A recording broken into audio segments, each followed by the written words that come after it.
ignited a deep passion for manufacturing within me. I started this show hoping to raise more awareness around the bright outlook manufacturing careers have. Join me as I sit down with some of the manufacturing industry's most successful changemakers and learn how they're partnering people with technology. It's time to give people more meaningful work. This is Workforce 4.0. All right, and we are live. Hey, y'all. How are you guys doing today? Happy Workforce Wednesday. And I'm really excited to have Jake Hall on today as the manufacturing millennial for Workforce 4.0, because today is a very special day if you haven't heard. Today is Jake's birthday. Happy birthday, Jake. Thank you so much, Ann. I appreciate it. Absolutely. Absolutely.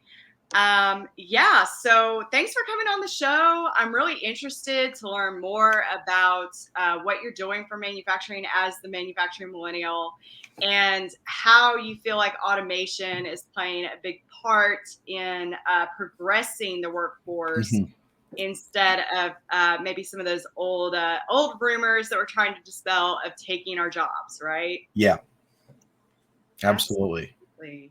Well, before we get too far into it, some of our friends and I did a karaoke night a couple weeks ago in Charlotte, and as a memorial to that, how would you describe, like, what's your musical taste, and then what's your favorite karaoke song? So I appreciate all different types of music. Like, I'm not like dedicated, like some people like, oh, I can't stand country. I can't stand classic rock. I can't stand rap or hip hop. I like everything. In terms of a karaoke song, if I was feeling outgoing enough and I wanted to sing, I would probably pick a song by Queen. And there's a lot of good ones because pretty much I would say 50% of Queen's songs are pretty good karaoke songs. And I would say I would probably pick Bohemian Rhapsody just because it goes on for a while. You got some ups and downs. It's pretty common. I would say majority of the people know the lyrics at some points. I would pick that to go with. Awesome. Yes, that's a good one. It's a long one, but it's worth it. Absolutely.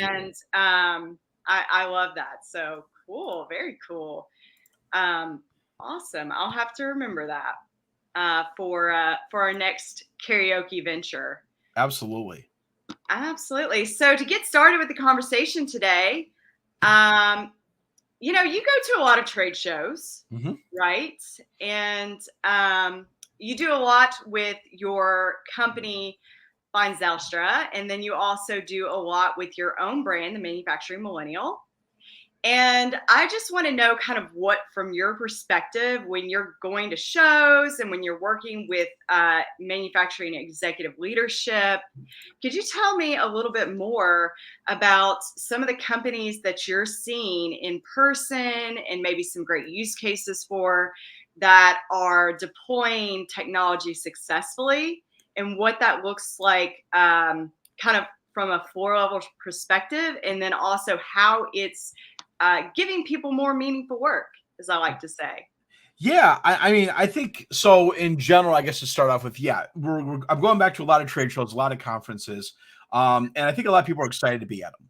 When coming out of the pandemic, people were housed up for a couple years, not attending a lot of live networking events, and being able to be back in person and had conversations is really exciting again. People are very passionate about the industry. People are very passionate about showing emerging technologies, and that's what we're seeing. I think one of the really exciting things about going back to trade shows is to see how trade shows are evolving.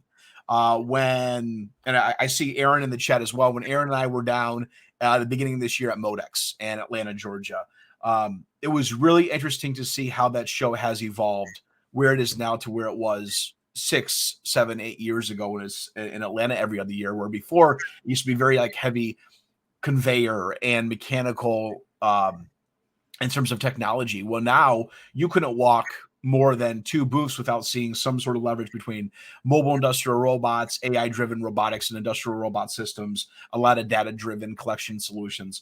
And so I think what we're seeing in trade shows now is how manufacturing and automation and warehouse and logistics is transforming from a product-based industry to a digital-based industry, and how we're now beginning to look at how do we leverage these emerging technologies to make our industry in several ways more productive and not just more efficient.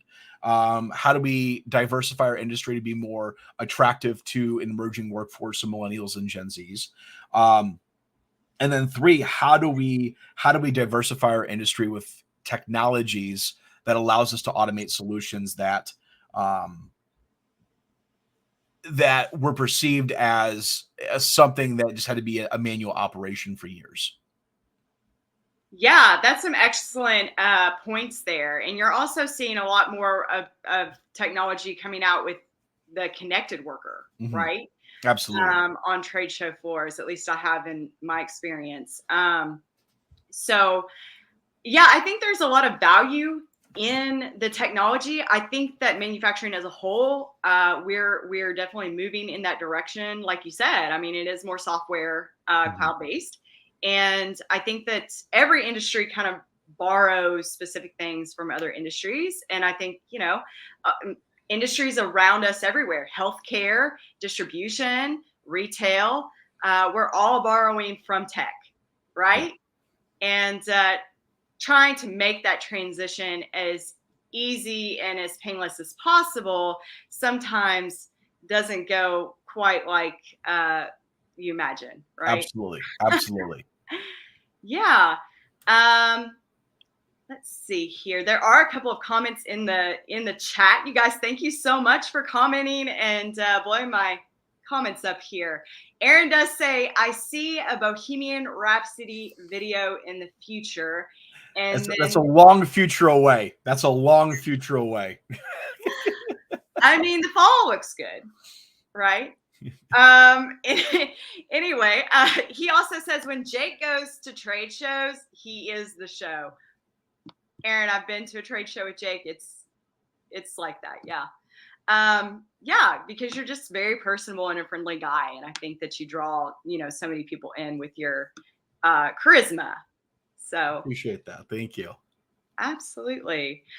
Before I move on to my next question here, this is a question here from a LinkedIn user. How do you convince older manufacturing company execs that automation is not their enemy? And this is a great question because this kind of leads into some of my further questions. I would maybe, choose to reword that a little bit, but what do you say to that, Jake? Yeah. I guess the short answer that I always give executives that kind of makes them wake up, and honestly, it's a double-edged sword because sometimes it works well, sometimes it doesn't. Is when manufacturers have questions about automation, I always say, well, automation isn't required, and neither is being around in 20 years either as a company, and I think it points to the fact is automation is the key for manufacturers to be successful moving forward. And when you convince an older manufacturing company that automation is a benefit, I think it's one of those things where you have to show how it complements your workforce. When you have an emerging, when you have a workforce that is of an older generation, we'll say Gen X's to, some industries that are approaching the younger boomer age. I think what you need to do is automation enables your workforce. Automation enables your processes. It's not there to take away the existing processes. And a great example of that is, let's say you have a worker or a machinist who's been doing this machine setup tool on a press or an injection molding machine or a die for 25 years. Well, that person there has an immense buildup of knowledge that they've gained. And if that person were to retire, it's not so much the labor that you're losing, it's the skill of everything that they've learned and acquired over those years that is leaving the company. So how do you convince a manufacturing company executive that benefits that benefits is automation can leverage an operator's skill to be passed on to a future generation. So if you were to make all the job setup and work instructions to move from a manually written process of something that's written down on a book or a piece of paper or inside a binder and move it over to a digital process, you're taking the knowledge of your workforce and creating an insurance policy on your own company and processes that knowledge is going to live on. So I think that's one thing is it enables your workforce. It doesn't take away from it. I think one of the other things as well is automation needs to be viewed as a solution that's going to attract a future workforce as well in their industry. There's a statistic or a study that was put out there by asking Gen Zs, which are the ages between 4 and 22 years old, saying where do they want to go with their future careers. Well, at the top of the food chain was a STEM-based industry, a science, technology, engineering, math-based industry. Behind that was healthcare. Behind that was finance, and a few other industries. Well, at the way bottom of the list, below tourism and hospitality at 4.5%, existed manufacturing at 3.6%. And I think what's viewing is when a lot of manufacturing companies say, why can we hire workers, is because the younger generation views your industry as where their grandpa used to work.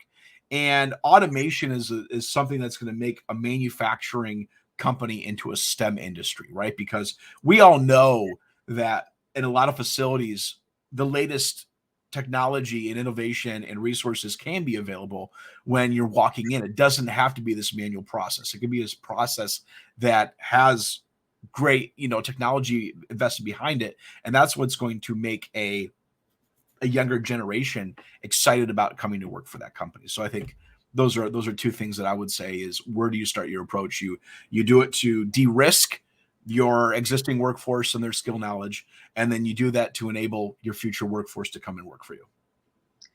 I love that answer. Absolutely. The tool and die use case is perfect. I've personally recruited and been successful at placing tool and die technicians, and it's a very hard position to fill because there are not very many of the people available with that skill set. Yeah. It is a very difficult skill set.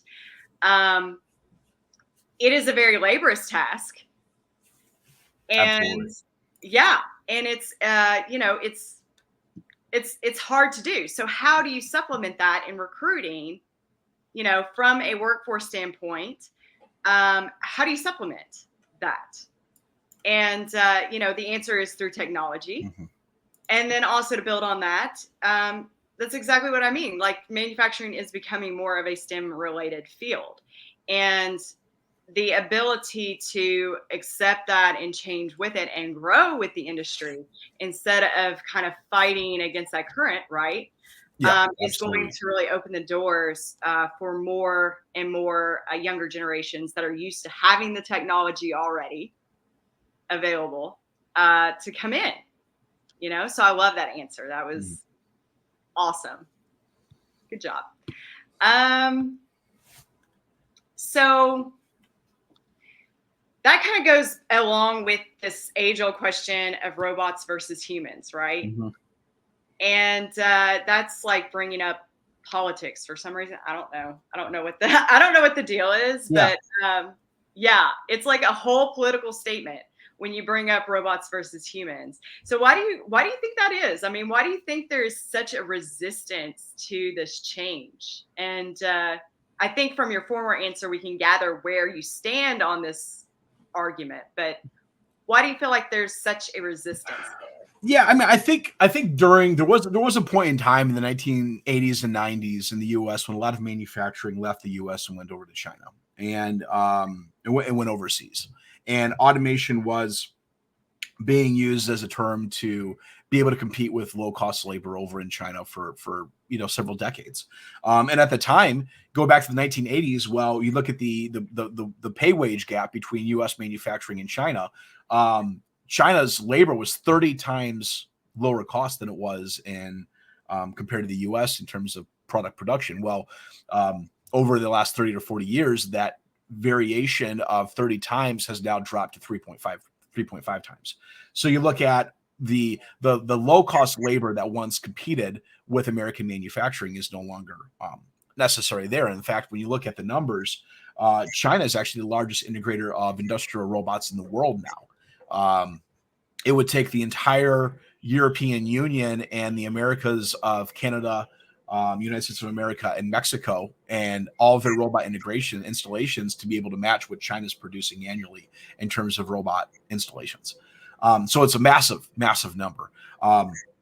If you're to go out there and say, hey, robots are taking jobs, robots are removing people from the industry, I would argue with that. I think in a lot of areas, robots are creating new jobs here in America. Robots are creating new opportunities. Robots are helping manufacturers be able to be more productive in what they're doing to stay competitive in a global economy as a result of leveraging automation to make them more productive. If there's a person doing a task and is replaced with a cobot or a robot of some sort, yeah, absolutely. And that operator can then, and should be then trained in a way for a manufacturer to better create value and skill within that person. I don't think any manufacturer right now, at least from what I've seen so far, now maybe 5-10 years from now, who knows what the economy looks like, who knows what the state is. But I can tell you right now, in our current state, manufacturers can't find enough people. There's currently 900,000 open jobs right now in the U.S. in manufacturing. And manufacturers are trying to find new ways to be able to alleviate the skill gap that exists currently in America. And actually, the downside right now is the delivery of robotics is actually hurting the U.S. because they can't keep up with the current demand of components that are being delivered. Right now, a lot of American manufacturing is struggling because automation solutions can't be delivered to their production. But going back to robotics specifically, no, robots doesn't take jobs. I think robots work and people rule. I'll use that term that Eric uses over at Plus for Robotics. Love that. I love that so much. Yeah. But I think the state that we're in is robots are here to alleviate tasks that are boring, repetitive, and create high turnover within manufacturing facilities. If a person is only sticking at a job and doing it for 3 months and then leaving the company because it's a tough, laborious job that either it's high physical work or really boring, a repetitive job that just creates no value, that manufacturer needs to find a way to create more value with that person's job. And by creating more automation solutions, by becoming higher tech, you're creating higher valued, higher purpose, higher paid jobs. And that's statistically what we see in the industry. Exactly. I mean, you look at some of these roles that there are hundreds of openings for, right? We'll just take, we'll take picker packer, for example. It's a great example. That role would, since 2015 or so, the wages have improved like quite drastically. I will say. Like it went from like $8 an hour, $10 an hour to like now it's around like $15, $16 an hour. But if that role can be performed more accurately by a robot, and that's just a repetitive task all day, every day, and then your human workforce are upskilled and retrained to maybe either coordinate the robot, to program the robot, what have you, you're looking at a $10, $15 wage increase an hour. I mean, those roles pay around $25 or $30. So that's a fantastic point, and and it's also giving your workforce higher quality of life. Yeah, absolutely. And I think the one thing out there as well is, I think robotics in a lot of ways has democratized the ability for people to improve their own career.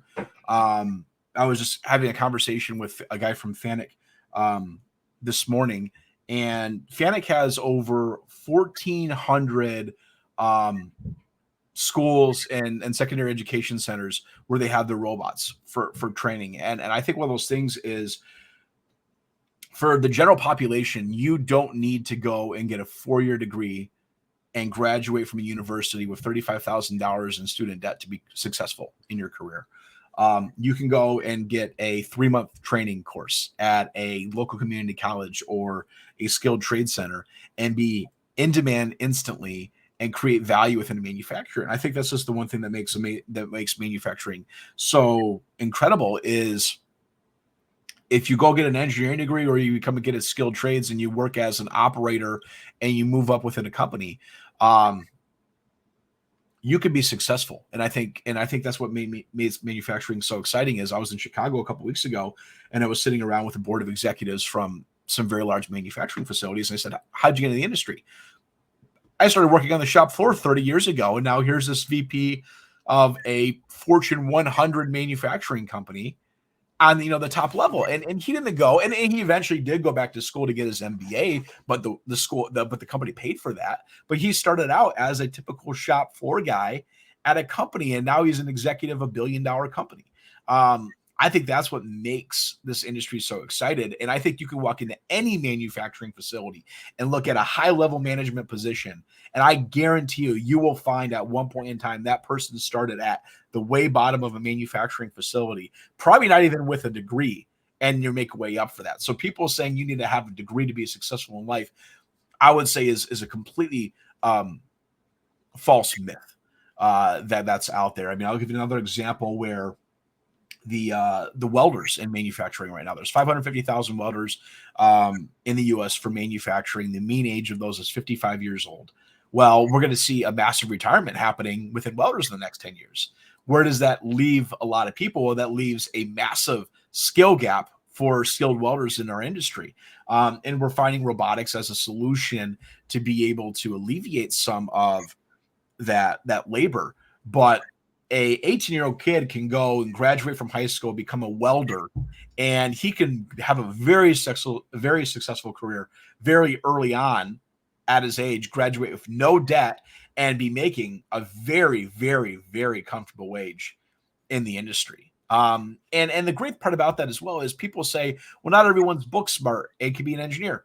I totally get that. I totally understand that. And you don't need to be book smart to be successful. You can go and understand how to work with your hands and do basic problem solving, and you can have a very successful career. And I think that's what makes manufacturing so exciting. Going back to the whole entire thing of, robots are taking jobs, I would say is a myth. Robots are creating new opportunity. And I think that's just across the board that we're seeing in automation in general. Absolutely. So that really inspired me to be in manufacturing as well when I was working for the state of Kentucky. And part of that role was unemployment insurance. And part of the subsect of that role was looking at wages and then employment matching, because you had to, honorably and ethically match someone with a similar role that would provide them similar employment wages, similar quality of life. And seeing wages and looking at all that really inspired me with manufacturing, because operators were making, in some cases, six figures without any college degree. Absolutely. And I was so inspired by that. And I love that story. That's an amazing share. Let's see. We are running a little low on time today, so I may not be able to get to all the comments here. But I do want to ask you before we close for the day. Yeah. What inspired you to start making those videos? Because we see your videos on LinkedIn. You're now on TikTok making videos. What really got you into that? Because I love them. I shared them with my son. He loves them. What kind of inspired you to start doing that? Yeah, I think the general consensus is I want to be able to create an environment where people celebrate what manufacturing is, and people celebrate all the cool machinery and skills and people working in this industry, and bring it to a platform that is short in social media, right? Social media is all about consuming content very quickly in short spurts. So I said, you know what, I'm going to start. And they started this during really the pandemic of 2020 is when it kicked this off. I said, I'm going to start creating and highlighting manufacturing processes that are using cool automation to dispel this myth that manufacturing is just this dark, dirty, dangerous, dull environment. And it's an industry full of innovation and technology and automation. And so being able to then create short form videos creates engagement, it creates excitement. It allows us to be able to create and share content to our our other people, not necessarily in the industry, to highlight, hey, this is, today, like you mentioned, it's my birthday today, so I highlighted a video of how sprinkles are manufactured. Well, not a lot of people realize that, hey, you go from your raw components to a mixing machine, to a table, to a sifter, to an extruder, to a conveyor, to a grinder, and then mix everything together to get your 99-cent sprinkles that you put on your ice cream or your cupcakes or whatever like that. But I think what's important is to show is there's a lot of cool processes that go into everyday products that we use here as a heavy consumer, culture in America. And if we can leverage and share all the cool stuff about it, I think that's going to get more people excited about what our industry has to offer. I agree. And I love that. And millennials and the younger generations are always where? On their phones. They're online. They're on social media. Online. Yeah. That's right. Absolutely. I mean, it's the perfect spot for that. That's something that I encourage my clients when I'm working with them too. You have to really be proactive on social media. You have to have good branding on social media because everyone's online. Everyone is somewhere online these days. Absolutely. Absolutely. Perfect. Well, this title of the episode is actually, and I know you were a little confused about it, so I will explain briefly. But the title of the episode is called "The Robots Aren't Coming, They're Here." That's something that I said on LinkedIn, I think, in one of my comments. Because you were asking, you were saying, did I say that? I don't remember saying that. I was like, no, that was me. I said that. So when we're looking at having these conversations about implementing and deploying technology to manufacturing facilities, how do you feel like change makers and decision makers and industry leaders, how do you feel like they should approach their workforce in leading those conversations? Yeah, I think that, just to keep the conversation short, because I know we're wrapping up on time, I would say when you're looking at these type of conversations, you need to understand that your audience is different than it was 20 years ago when you were working with, Gen Xers and older generations. Where older generations said, "Hey, just give me a simple place to work with a paycheck, and I'm good and I'm happy, and that's where I'm at." Well, younger generations, millennials and Gen Zs, they want to be able to find purpose and sustainability and be proud of what they do. And I think it's one of those things where people say these younger generations are entitled. They, should work on the bottom and work their way up. I think every generation, there's certain people that are entitled. I don't disagree with that. But what I think, what you're seeing this younger generation be is they're a lot more educated on the current state of a lot of industries and processes. And they're very communicative on what they're doing every day. And if they feel that what their job isn't creating something of a higher purpose, or they're not being invested in to grow within a company, they're saying, I'm not going to be a part of an organization that's just using me to work from 8 to 5 and not being appreciated. So I think, what manufacturers, what companies need to realize is how are you driving purpose into your workers? How are you investing in them? How are you creating an engagement and understanding how younger generations communicate and work and address problems and problem solve and do all that stuff? I think, the great example I always use is whenever you wanted to replace a component on your car 15, 20 years ago, you picked out a Haynes catalog out of an AutoZone and you looked in the back for an index and you learned how to replace your alternator and the components behind that. Well, now with our industry and technology, we just go on YouTube and we look at that exact same thing. We get visual instructions on how to address problems. If your company is not adapting to how the future generations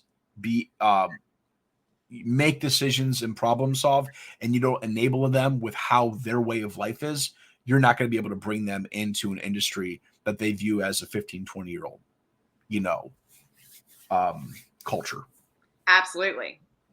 Absolutely. Yeah, you've really got to enable people and empower them, and technology is the path forward to do that. So I love that. This has been a great conversation. If anybody is out there listening, or if anybody wants more information on kind of how to get younger generations interested in the workforce, or even more information on the manufacturing millennial, Can you tell us where to find you, how to reach you? Yeah, I mean, I would say the best place is find me on LinkedIn. You can search Jake Holler, the manufacturer Millennial. My pages will come up. And then, of course, I'm also on TikTok, YouTube, Instagram, Facebook, Twitter. And you can find me at mfgmillennial.com or at mfgmillennial. Awesome. Sounds great. Well, thank you so much. It does mean a lot to me that you want to do this on your birthday. Thank you for helping me help you celebrate. And I hope you have a fantastic day. Thank you to everybody in the comments and listening today. I really appreciate it. Reach out to Jake if you have any more questions or you need his contact information. For now, we will see you next week.